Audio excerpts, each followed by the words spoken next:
کہانیوں کا نیا انداز، جہاں ہر بات میں ہے راز۔ چلیں سنتے ہیں کچھ نیا، کچھ خاص۔ بے سہارا باپ۔ رحمت علی ایک غریب مگر محنتی باپ تھا۔ اس نے اپنی پوری زندگی مزدوری کرتے ہوئے گزار دی تاکہ اپنے بیٹے علی کو پڑھا لکھا کر بڑا آدمی بنا سکے۔ اس نے خود پرانے کپڑے پہنے، 2 وقت کی روٹی پر گزارا کیا، مگر علی کی ہر خواہش پوری کی۔ علی کو شہر کے بڑے اسکول میں داخل کرایا اور پھر یونیورسٹی بھی بھیجا۔ علی نے محنت کی اور ایک کامیاب انجینئر بن گیا۔ اس کی نوکری لگی اور شہر میں رہنے لگا اور وہاں اس نے شادی بھی کر لی۔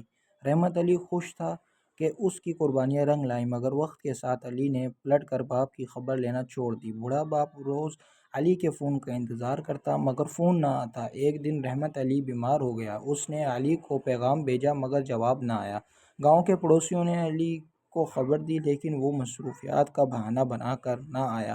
چند دنوں بعد رحمت علی کا انتقال ہو گیا۔ جب علی کو خبر ملی تو وہ بھاگا گاؤں پہنچا، مگر بہت دیر ہو چکی تھی۔ باپ کے کمرے میں علی کو ایک پرانا خط ملا، جس پر لکھا تھا: بیٹا، میں نے ساری زندگی تمہاری خوشی کے لیے قربان کر دی۔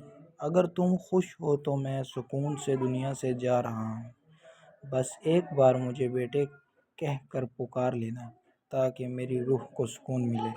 علی دیر تک باپ کی قبر پر بیٹھ کر روتا رہا، مگر وقت کبھی پلٹ کر واپس نہیں آیا۔